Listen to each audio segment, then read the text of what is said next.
அனைவருக்கும் வணக்கம்.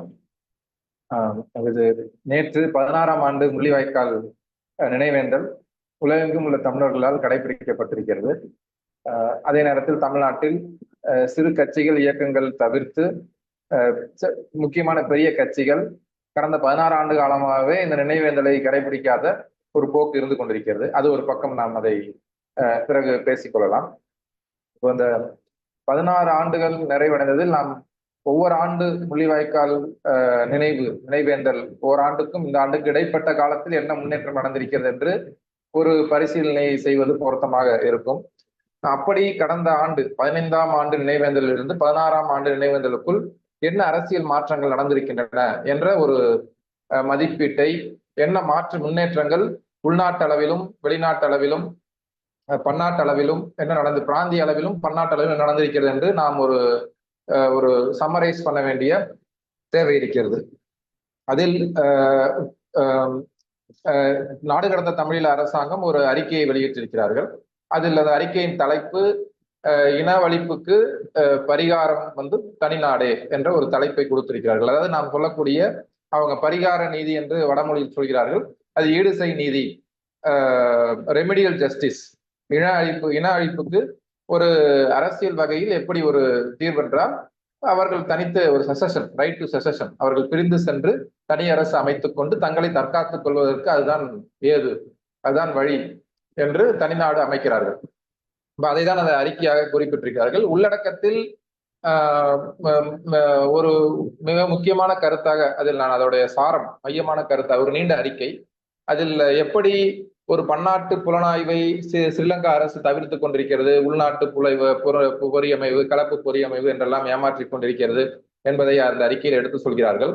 பிறகு பாலத்தீனத்தையும் ஈழத்தையும் ஒப்பிட்டு, இப்ப பாலத்தீனத்திற்கான ஒரு அறிக்கை ஏப்ரல் மாதத்திலே வந்திருக்கிறது. அந்த அறிக்கையில் பாலத்தீனத்திற்கான ஸ்பெஷல் ரிப்போர்ட்டர் அல்பனிஸ் அவர் ஒரு இன அழிப்பின் உடற்கூற்றியல் என்ற தலைப்பின் கீழ் எதை நாம் இன அழிப்பு என்று சொல்கிறோம், அதற்கான கூறுகள் என்ன என்று சொல்லும் பொழுது, அந்த குறிப்பிட்ட மக்கள் பிரிவினரை கொல்வது, அவர்கள் உடல் ரீதியாக மன ரீதியாக பாதிப்பை ஏற்படுத்துவது, மூன்றாவது அவர்கள் வாழ முடியாத நிலைமையை ஏற்படுத்துவது, உணவுப் பொருட்களை தடுப்பது, மருந்து பொருட்களை தடுப்பது, அவர்களை ஒரு புலம்பெயர செய்து அவர்களை இடம்பெயர செய்வது, இது எல்லாமே அந்த மூன்றாவது கூறு.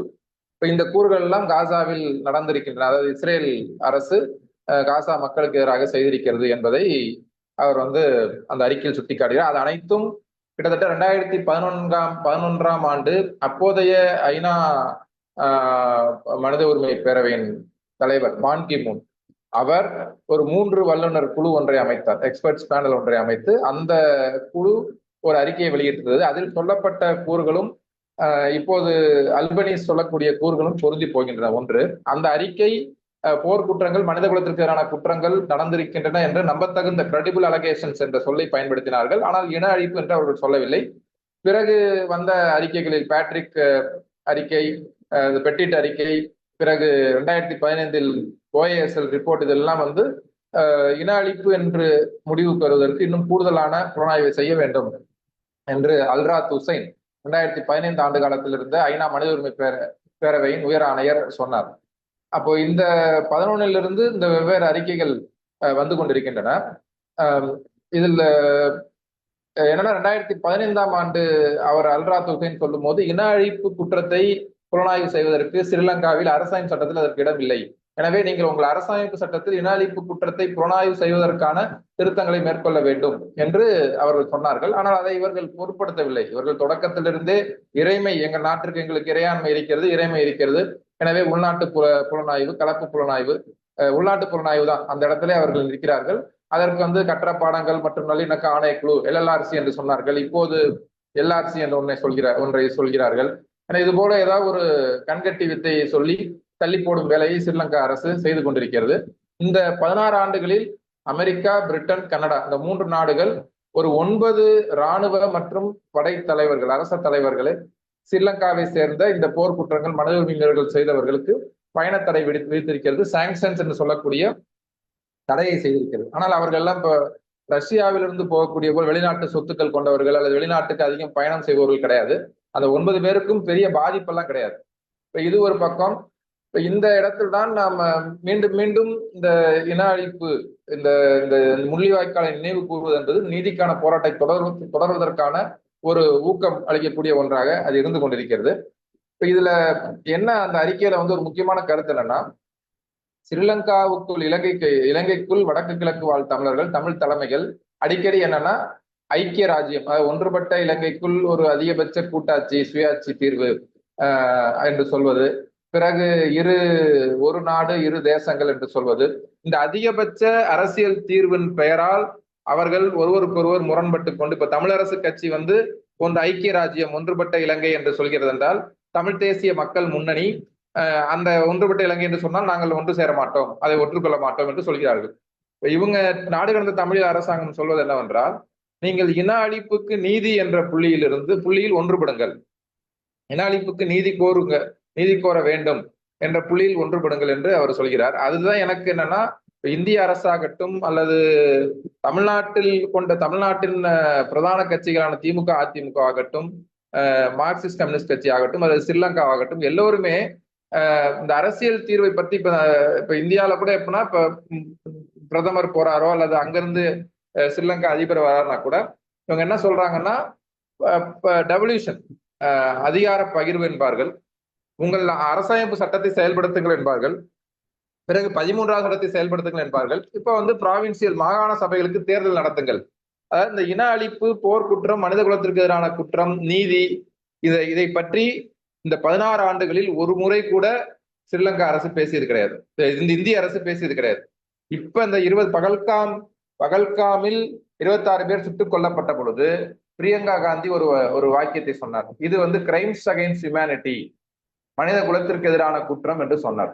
இப்ப நாம் ஈழத்திலோ காசாவிலோ நடந்து கொண்டிருப்பது போர்க்குற்றங்கள், மனித குலத்திற்கு எதிரான குற்றங்கள் மற்றும் இன அழிப்பு குற்றங்கள் என்று தான் சொல்லிக் கொண்டிருக்கிறோம். இப்ப பொள்ளாச்சியில் நடந்த பாலியல் வன்முறைக்கு, கொடுமைகளுக்கு நீதி வந்தது, எல்லோரும் அதை பாராட்டினார்கள். அது துணிச்சலாக அந்த பெண்கள் முன் இந்த வழக்கை நடத்தினார்கள், சாட்சிகளை சொன்னார்கள் என்று பாராட்டப்பட்டது. இது எல்லோரும் ஒரு இனி இது போல் நடக்காமல் இருப்பதற்கு இந்த தீர்ப்பு உதவும் என்று கருதப்படுகிறது. ஆனால் இதே இறுதிக்கட்ட போரில் சரணடைந்தவர்களும், இசைப்பிரியா போன்றவர்கள் பாலியல் வன்முறைக்கு உள்ளாக்கப்பட்டு சுட்டுக் கொல்லப்பட்ட சேனல் 4 காணொலிகள் வந்தன. பிறகு 2016 வரை அங்கு ரேப் கேம்ப்ஸ், எப்படி 2ஆம் உலக போரில் கொரிய பெண்கள் பாலியல் வதை முகாமில் சித்திரவதைப்படுத்தப்பட்டார்களோ, அதுபோல வடக்கு கிழக்கு பகுதியில் ரேப் கேம்ப்ஸ், பாலியல் முகாம்கள், பாலியல் வன்புணர்வு முகாம்கள் நடத்தப்படுகின்றன என்று யாஸ்மின் சூக்காவுடைய அறிக்கை 2016 வந்த அறிக்கை வரை சுட்டிக்கு, அதில் பெண்கள் மட்டுமல்ல ஆண்களும் பாலியல் வன்முறைக்கு உள்ளாயிருக்கிறார்கள் என்பது அவருடைய குற்றச்சாட்டு. இப்ப இந்த குற்றச்சாட்டுகளுக்கு நீதி என்று நீதி வேண்டும் என்பதை பற்றி இந்திய அரசோ அல்லது இந்திய ஆளும் வகுப்பு கட்சிகளோ அதை பேசுவதில்லை. எனவே அவர்கள் மேற்குலக நாடுகள், அமெரிக்க தலைமையிலான நாடுகள் தான் இந்த அக்கௌண்டபிலிட்டி, பொறுப்பு கூறல். இப்ப நேற்று முன்தினம் 16ஆம் தேதி கூட இங்கிலாந்தின் தலைமை அமைச்சர் கெயின் ஸ்டாமர் அவர் ஒரு செய்திக்குறிப்பு வெளியிட்டிருக்கிறார். அதில் acknowledging and accountability, acknowledge and accountable, அவர் என்ன சொல்றாருன்னா, இந்த குற்றங்கள் நடந்திருக்கின்றன என்பதை ஒப்புக்கொள்ள வேண்டும், பிறகு அதற்கு பொறுப்பு கூற வேண்டும். இந்த பொறுப்பு கூறல், அக்கௌண்டபிலிட்டி, பொறுப்பு கூற வேண்டும் என்பது ஒரு அரசியலில் மிக முக்கியமான கூறாக, அம்சமாக மேற்குலக நாடுகள் அதை கருதுகிறார்கள், ஒன்றுக்கு பொறுப்பேற்பது. ஆனால் இந்த ஒரு அரசியல் வளர்ச்சி நிலை என்ற வகையிலேயே இங்கு பொறுப்பு கூறல் என்பது ஒரு அரசியலில் பிரிக்க முடியாத கூறாக இல்லை. நம்முடைய நம்முடைய பேசுபொருளாக இருக்கக்கூடிய ஈழ சிக்கல், இன அழிப்புக்கான நீதியில் கூட அக்கௌண்டபிலிட்டி, இந்த பொறுப்பு கூறல் என்ற சொல்லை மிக கவனமாக தவிர்க்கிறார்கள். ஏன் தவிர்க்கிறார்கள் என்றால், இது இன அழிப்பு குற்றம் என்று மெய்ப்பிக்கப்படுமானால் இன்றளவில் இருக்கக்கூடிய வளமை என்னவென்றால், அந்த இன அழிப்புக்குள்ளான மக்களுக்கு ஈடு செய் நீதி என்ற வகையில் அவர்களுக்கு தனிநாடு தர வேண்டும். அப்படி தனிநாடு தருவது, ஸ்ரீலங்காவில் இன்னொரு நாடு உருவாவது, தேசிய இன அடிப்படையில் மொழி அடிப்படையில் இன்னொரு நாடு உருவாவது என்பது இலங்கையின் ஒருமைப்பாட்டைக்கு மட்டும் குந்தகம் விளைவிப்பதல்ல, அதே சிக்கல் இந்த இந்த இந்த நாடு கடந்த தமிழீழ அரசாங்கத்தின் அறிக்கையில் கூட உள்ளீடாக இருக்கிறது. இப்ப இந்த பிரச்சனைகளை ஏன் இந்த பிராந்திய அரசுகள் எழுப்புவதில்லை என்றால் அதே பிரச்சனைகள் இந்த அரசுகளுக்கும் இருக்கின்றன. இப்ப நேற்று தோழர் தியாக கூட தொடரும் இன அழிப்பு என்ற தலைப்பில் எப்படி பஸ்தாரில் பழங்குடி மக்களுக்கு எதிராக ஒரு உள்நாட்டு போர் நடந்து கொண்டிருக்கிறது. இப்ப இந்த அறிக்கையில் நாடு கடந்த தமிழக அரசாங்கம் சுட்டிக்காட்டுவது என்னென்றால், ஸ்ரீலங்கா அரசு 2009 சொல்வது என்னவென்றால், நாங்கள் பயங்கரவாதத்துக்கு எதிரான ஒரு போரை நடத்திவிட்டோம் என்றுதான் ராஜபக்சே கிளைம் பண்ணிக்கிறார். அவங்க தொடர்ச்சியா பயங்கரவாதத்துக்கு எதிரான போர், பயங்கரவாதத்தை ஒழித்து கட்டிவிட்டோம், பயங்கரவாதம் அகற்றப்பட்ட மண். முதலில் அவர்களை பாராட்டினார்கள். 2009 ராஜபக்சேக்களை ஸ்ரீலங்கா அரசை பாராட்டி ஒரு தீர்மானம் ஐநா மனித உரிமை பேரவையில் நிறைவேற்றப்பட்டது. அந்த இடத்திலிருந்துதான் நாம் இந்த இடத்திற்கு வந்திருக்கிறோம். ஆனால் இப்ப இந்த பயங்கரவாதத்துக்கு எதிரான போர், இப்ப அர்மீனிய படுகொலையிலும் அது இந்த அர்மீனிய எழுச்சிக்கு எதிராக தான் நாங்கள் இந்த அடக்குமுறையை செய்தோம், மக்களுக்கு எதிராக செய்யவில்லை என்றார்கள். செர்பியா விஷயத்திலும் அப்படிதான் சொன்னார்கள். எல்லா இன அழிப்பிலும் அவர்கள் ஹமாஸுக்கு எதிராகத்தான் நாங்கள் போராடுகிறோம், ஆனால் காசாவில் பெண்கள் குழந்தைகள் என்று 50,000க்கும் மேற்பட்டோர் கொல்லப்பட்டு விட்டார்கள். அவங்க சொல்வது என்ன? திட்டமிட்டதை செய்கிறார்கள். அப்ப சொல்வது ஹமாஸுக்கு எதிரான போர், பயங்கரவாதிகளுக்கு எதிரான போர், ரைட் டு செல்ஃப் டிஃபென்ஸ், இந்த சொற்களை பயன்படுத்துகிறார்கள். இது ஸ்ரீலங்கா அரசு பயன்படுத்துகிறார். இந்த அறிக்கையில் நீங்கள் இப்ப என்னன்னா, இந்திய அரசோ அல்லது இந்திய வெளியுறவுத்துறை அமைச்சர்களோ இந்திய தூதர்களோ யாருமே இந்த அக்கௌண்டபிலிட்டி பற்றி பேசுவதில்லை, மனித உரிமை மீறல் பற்றி பேசுவதில்லை, போர் குற்றங்கள் இதை பற்றி பேசுவதில்லை. இப்ப மார்க்சிஸ்ட் கம்யூனிஸ்ட் கட்சியுடைய மத்திய குழு உறுப்பினர் இதே மே 1 ஒரு மிக எழுச்சிமிக்க பேரணி, ஜனதா விமுக்தி பெரமுனா நடத்திய பேரணி ஸ்ரீலங்காவில் நடந்தது. அங்கு போய் கலந்து கொண்டு அந்த தோழர் பேசினார். பேசும் பொழுது ஸ்ரீலங்காவை போல் கேரளா திவாலாகும் என்று சொன்னார்கள். ஆனால் கேரளாவை போல் என்று ஸ்ரீலங்கா சிவந்து விட்டது என்று அவர் மகிழ்ச்சியாக உற்சாகமாக பேசிவிட்டு வந்திருக்கிறார். இப்ப அவர்களும் கூட இந்த இன அழிப்பு, இதற்கான நீதி, பாதிக்கப்பட்டவர்களுக்கான இந்த பொறுப்பு கூறல் என்பதை பற்றி அவர்கள் பேசுவதில்லை. இது எல்லாமே என்னன்னா, அப்படி பேசினால் இலங்கையின் ஒருமைப்பாடு பாதிக்கப்படும், அது இந்தியாவின் ஒருமைப்பாட்டையும் கேள்விக்குள்ளாக்கும். நிழல் போல இந்த இலங்கையில் இருக்கக்கூடிய தேசிய இன சிக்கல் போலவே இந்தியாவிலும் இருக்கிறது. எனவே ஒரு தேசிய இன சிக்கல் ஒரு ஜனநாயக அடிப்படையில் அதற்கு தீர்வு கண்டுவிடக் கூடாது. இவர்களுடைய உள்நாட்டு இந்திய இறையாண்மை, இந்தியாவுடைய ஒருமைப்பாடு, இந்தியாவுடைய டெரிட்டோரியல் இன்டெகிரிட்டி, இந்த நிலையில் நின்று கொண்டுதான் இவர்கள் இலங்கை சிக்கலை அணுகுகிறார்கள். அதனால்தான் அதில் காங்கிரசும் பாரதிய ஜனதா கட்சியும் மார்க்சிஸ்ட் கம்யூனிஸ்ட் கட்சி எல்லோரும் ஒரே நிலைப்பாட்டை ஏன் எடுக்க முடியுதுன்னா, அவங்களுக்கு இந்திய ஒருமைப்பாடு முக்கியம். இங்கே ஸ்ரீலங்காவில் இப்படி ஒரு ஜனநாயக பூர்வ தீர்வை அடைந்து விட்டால் அதனால அவங்க இன அழிப்பையே மூடி மறைக்க வேண்டும் என்று பார்க்கிறார்கள். அதுதான் எனக்கு தெரிஞ்சு தமிழ்நாட்டின் ஆளும் வர்க்க கட்சிகள் கூட இந்த இன அழிப்பை இந்த 5 ஆண்டு கால, இப்ப இந்த 5வது ஆண்டு, 5 ஆண்டுகளில் ஒரு முறை கூட திமுக அரசு சார்பாக அறிக்கையிலோ எதிலுமோ இன அழிப்பு, போர் குற்றங்கள், மனித குலத்திற்கு எதிரான குற்றங்கள், நீதி வேண்டும் என்று ஒரு முறை கூட ஒரு அறிக்கை வரல. நேற்று கெயின் ஸ்டாமர் ஒரு செய்தி குறிப்பை வெளியிட்டு இருக்கிறார். நாங்கள் சில இராணுவ படை தளபதிகளுக்கு இந்த ஆண்டு தடை விதித்திருக்கிறோம், அது நாங்கள் எங்களுடைய கடமையை செய்திருக்கிறோம் என்று அவருக்கு அங்கு எதிரிகளாக இருக்கக்கூடிய ஈழத்தமிழர்களுடைய மனம் கவர வேண்டும், வாக்குகளை பெற வேண்டும் என்ற ஒரு அரசியல் நோக்கம் இருக்கிறது. அதே நேரத்தில் அது மட்டுமல்ல, இங்கிலாந்து அரசின் கொள்கை வரம்புக்குட்பட்டு அவர் போர் குற்றம் என்றோ, மனித குலத்திற்கு எதிரான குற்றம் என்றோ, இன அழிப்பு குற்றம் என்றோ அவர் சொல்லவில்லை, மனித உரிமை மீறல் என்று மட்டும்தான் அவர் சொல்கிறார். இது மேற்குலக நாடுகள் தொடர்ச்சியாக வயலேஷன்ஸ் ஆஃப் இன்டர்நேஷனல் லா, அதாவது பன்னாட்டு சட்ட மீறல்கள் என்றுதான் சொல்கிறார்களே ஒழிய அவர்கள் இந்த சொற்றொடர்களை பயன்படுத்துவதில்லை. ஏன்னா அவர்கள் இப்ப நமக்கு என்னன்னா, நான் இது தொடர்பாக நேற்று ஒரு கட்டுரை கூட எழுதியிருந்தேன். அதாவது கெயின் ஸ்டாமர் நீதியின் பக்கம் நிற்கிறார், ஈழத்தமிழர்களுக்காக பேசுகிறார், அல்லது தமிழ்நாட்டில் உள்ள தலைவர்கள் நீதியின் மீது அக்கறையற்றிருக்கிறார்கள், இந்த பாலிமிக்ஸ், இந்த பேச்சுக்கெல்லாம் நமக்கு இனி உதவாது. அவரவர் தம்முடைய அந்தந்த அரசுகள் தம்முடைய நலன்களில் இருந்து, அல்லது அந்தந்த வர்க்கங்கள் தம்முடைய நலன்களில் இருந்து, அந்தந்த சமூக குழுக்கள் தம்முடைய நலன்களில் இருந்து நிலைப்பாடுகளை எடுக்கின்றன.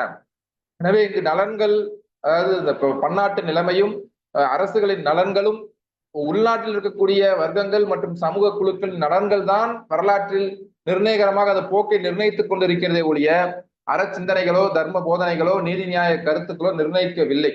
எனவே இந்த இடத்தில் இருந்துதான் நாம் மீண்டும் மீண்டும் ஈழச் சிக்கலை அணுகும் பொழுது நாம் இதை இந்த இந்த எந்த நலன்கள் இதற்கு குறுக்கே நிற்கின்றன என்பதை நாம் புரிந்து கொண்டு அதை விமர்சனத்துக்கு உள்ளாக்க வேண்டிய தேவை இருக்கிறது. எனவே நமக்கு அதாவது முள்ளிவாய்க்காலை விட்டு ஈழப் பிரச்சனையை பேசுவதற்கு இல்லை. ஆனால் இந்திய அரசோ இந்திய அரசு சொல்றது அது அடுத்ததுக்கு வரேன் நான்.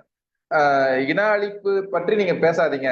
இப்ப தமிழ்நாடு சட்டப்பேரவையில் தீர்மானம் நிறைவேற்றப்பட்டிருக்கிறது. தீர்மானத்தை நிறைவேற்றிவிட்டு இந்த கட்சிகள் இன்று வரை ஒரு மெழுகுவர்த்தி ஏற்றி வைக்கல. ஆனா அன்னைக்கு மாணவர் போராட்டம் நடந்தது, அங்க ஒரு எழுச்சி இருந்ததால் அதற்கு முகம் கொடுக்க வேண்டிய தேவை இருந்தது. ஆனால் அந்த இன அழிப்பு என்று இவர்கள் ஒப்புக்கொண்டார்கள். இவர்கள் இந்த சட்டப்பேரவையில் மக்களால் தெரிவு செய்யப்பட்ட சட்டப்பேரவையில் ஒரு 2 முறை தீர்மானம் நிறைவேற்றியிருக்கிறார்கள். எனவே அந்த இன அழிப்பை நினைவு கூற இவர்கள் அநியமாக இல்லை.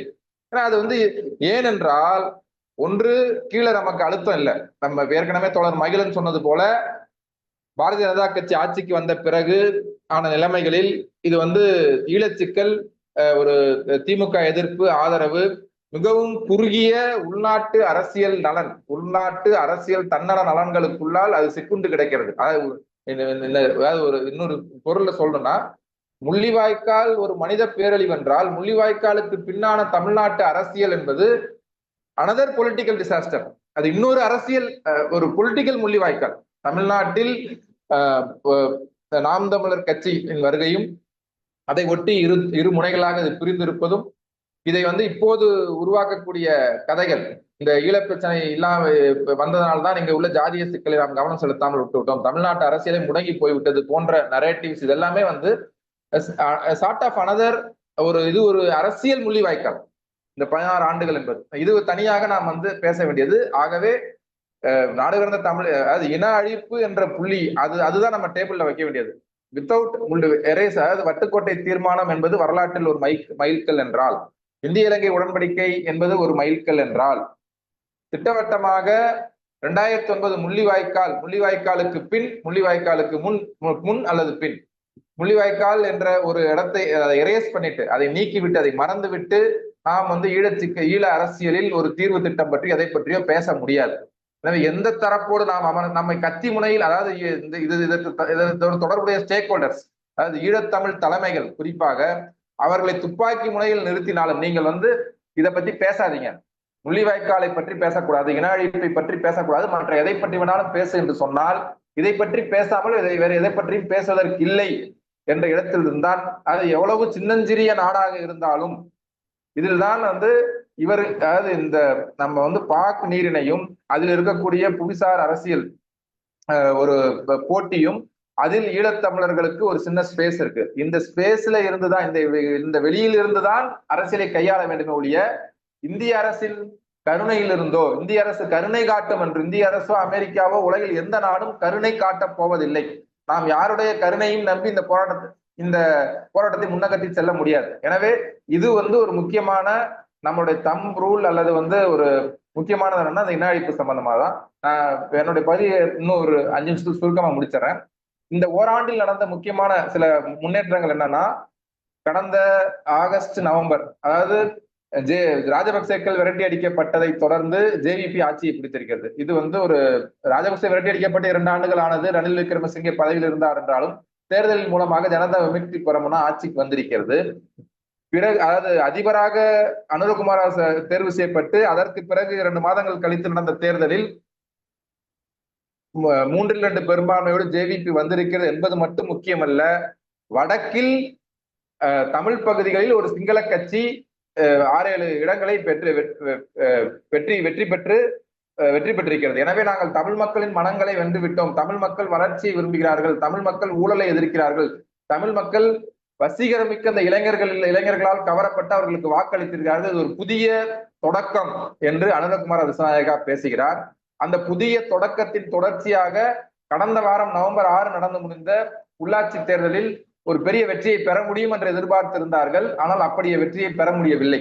அப்ப இந்த நாடாளுமன்ற நவம்பர் மாதம் நடந்த நாடாளுமன்ற தேர்தலில் ஜேவிபி வடக்கில் பெற்ற வெற்றி தமிழ் தேசிய மக்கள் முன்னணியும் தமிழரசு கட்சியையும் கலங்கடித்திருக்கிறது. தமிழ் அரசியல் ஆற்றல்களை, தமிழ் தரப்பில் இருக்கக்கூடிய அரசியல் ஆற்றல்களை ஒரு கலங்கடித்து இப்படி இனியும் இப்படி சிதறி சிதறி சிதறி தொடர முடியாது, சிதறி இருக்க முடியாது, சிதறி இருந்தால் ஜேவிபி அந்த இடத்தை இட்டு நிரப்பும் என்ற ஒரு அச்சத்தையும் கலக்கத்தையும் ஏற்படுத்தி இருக்கிறது. அதிலிருந்து இந்த 16 ஆண்டுகளில் இல்லாத வகையில் தமிழ் தேசிய மக்கள் முன்னணி ஏதோ ஒரு வகையில் ஒரு ஐக்கியம் காண வேண்டும், ஒரு முன்னணி இன்னும் ஒரு இணங்கி செல்ல வேண்டும் என்ற முயற்சியில் தமிழ் தேசிய பேரவை என்ற பதாகையின் கீழ் இந்த உள்ளாட்சி தேர்தலை எதிர்கொண்டிருக்கிறது. தமிழரசு கட்சியும் அதே போல ஒரு கலக்கத்தை சந்தித்து அவர்களும் இந்த உள்ளாட்சி தேர்தலை மிக கவனமாக எதிர்கொண்டிருக்கிறார்கள். அதில் கணிசமாக வெற்றியும் பெற்றிருக்கிறார்கள். தமிழரசு கட்சியை பொறுத்தவரை நமக்கு சம்பந்தன் மறைந்து விட்டார், மாவை சேனாதிராஜா மறைந்து விட்டார், இந்த ஒரே ஒரு கோடாரி காம்பு இன்னும் இருப்பது இவரு நம்ம சுமந்திரன் தேர்தலில் தோற்கடிக்கப்பட்டார், பிறகு நாடாளுமன்ற தேர்தலில் தோற்கடிக்கப்பட்டார், கட்சிக்குள்ளும் தேர்தலில் தோற்கடிக்கப்பட்டிருக்கிறார். இதெல்லாம் இந்த ஓராண்டில் நடந்த முக்கியமான விஷயங்கள். அப்ப தமிழரசு கட்சியும் இப்போது துப்புரப்படுத்தப்பட்டு கொண்டிருக்கிறது. எனவே இந்த போக்கு தமிழரசு கட்சியும் தமிழ் தேசிய மக்கள் முன்னணியும் ஒரு இரண்டில் ஏதோ ஒன்று முன்னுக்கு சென்று அவர்கள் ஜேவிபி உள்ளே நுழைந்து கொண்டிருக்கும், ஜேவிபி கால் பதித்துக் கொண்டிருக்கும் பின்னணியில் நாம் ஐக்கியப்பட்டாக வேண்டும் என்ற ஒரு நிர்பந்தம் அவர்களுக்கு ஏற்பட்டிருக்கிறது.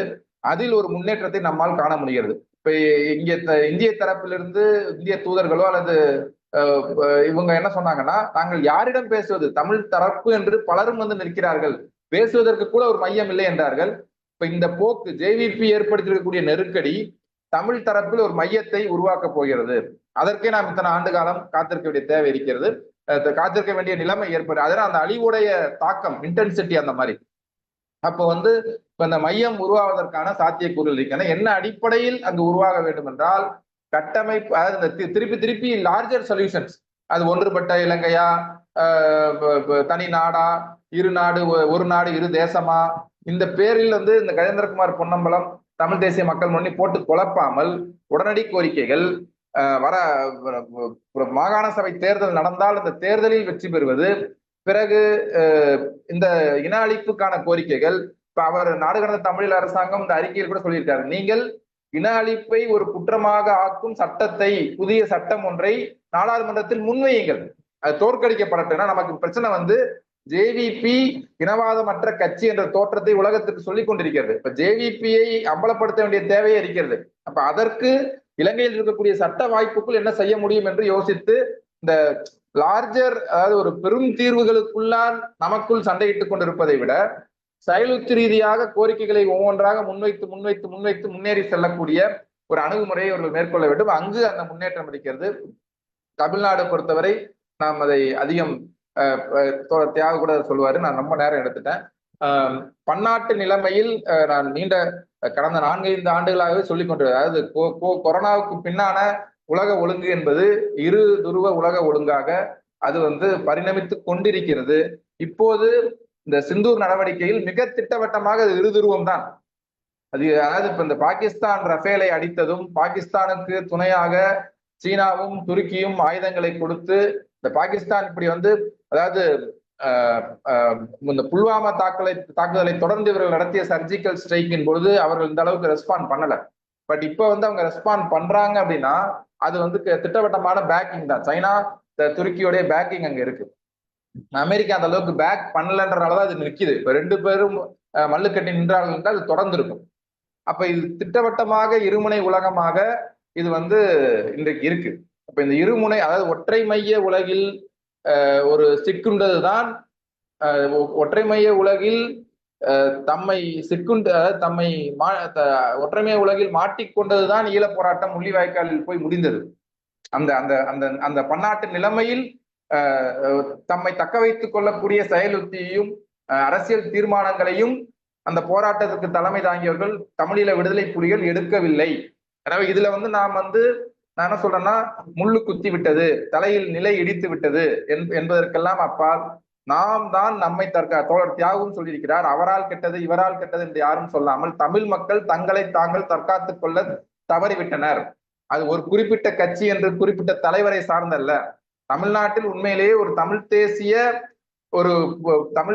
எழுச்சியும் தமிழ் தேசிய இயக்கத்தின் வளர்ச்சியும் இருந்திருந்தால் அதற்கு பின்னால் இந்த பதவி அரசியல் கட்சிகள் கூட ஓடி வந்திருப்பார்கள். உண்மையில் நமக்கு சட்டியில் இல்லை. எனவே நாம் மற்ற தலைவர்களை தொங்கிக் கொண்டோ அல்லது அவர்களை மட்டும் குற்றம் சாட்டி கொண்டோ இது முடிய போவதில்லை. இதற்கு பொறுப்பேற்க வேண்டியவர்கள் நாம் தான். இந்த அழிவுக்கு அழிவிலிருந்து எதிரி அழிப்பான். எதிரி கொள்வதற்கு தான் ஆயுதம் வாங்கி வைத்திருக்கிறான். எதிரி கொள்வதற்குத்தான் படைகளை குவித்து வைத்திருக்கிறான். எதிரி இதையெல்லாம் செய்யக்கூடியவன் தான். அதனாலதான் அவனை எதிரின்னு சொல்றோம். அதற்கு எதிராக தான் நம்ம போராட்டத்தை நடத்துறோம். அதிலிருந்து தற்காத்துக் கொள்வது நாம் தவறிவிட்டோம். அதற்கு இந்த பன்னாட்டு நிலைமைகளை நாம் புரிந்து கொள்ள தவறிவிட்டோம். அந்த அதாவது வினைவழியும் தன்வழியும் துணைவழியும் தெரிந்து செயல் வகை. இந்த குரல் தான் நமக்கு இன்னும் 1000 ஆண்டுகளுக்கு நம்மை வழிநடத்தக்கூடிய, அல்லது 1000 ஆண்டுகளுக்கு இந்த முள்ளிவாய்க்காலில் இருந்து நாம் பெற்ற படிப்பினைகள் 1000 ஆண்டுகளுக்கு நம்மை வழிநடத்த வேண்டும். அப்படி ஒரு செறிவான படிப்பினைகள் நாம் பெற்றிருக்கிறோம். அந்த வகையில் பன்னாட்டு நிலைமையில் ஏற்பட்டிருக்கக்கூடிய இந்த மாற்றங்கள் நமக்கு சாதகமானவை. ஆனால் அந்த சாதகமான ஒரு சூழலை கை கொள்வதற்கு நம்மை அந்நியமாக்கிக் கொள்ள வேண்டிய தேவை இருக்கிறது. அதில் ஈழத்தில் இந்த முன்னேற்றங்கள் இருக்கின்றன. அதாவது இந்த மாகாண சபை தேர்தல் கூட ஒரு உடனடி கோரிக்கையாக ஜேவிபி அல்லது அந்த இன்றைக்கு ஆட்சியில் இருப்பவர்களை அமலப்படுத்துவதற்கு அது உதவும். தமிழ்நாட்டிலும் நாம் தமிழ்நாட்டில் ஈழ ஆதரவு இயக்கம் என்பது ஒரு மையம் இல்லாமல் சிதறடிக்கப்பட்டு இருந்தால் அது ஈழத்தமிழர்களுடைய பேர வலிமையை மிகவும் குறைத்துவிடும். எனவே தமிழ்நாட்டில் நான் கருதுவது என்றால் இந்த பிரதான கட்சிகள் இதை பற்றி பேச வேண்டும். இன அழிப்பு பற்றி பேச வேண்டும். இதை பற்றி நிலைப்பாடு எடுக்க வேண்டும். அதிலிருந்துதான் நாம் தமிழ்நாட்டில் உள்ள தமிழ்நாடு இன அழிப்பிற்கு நீதி என்பதில் உறுதியாக இருந்தால் அதை புறந்தள்ளி விட்டு இந்திய அரசு நகர முடியாது.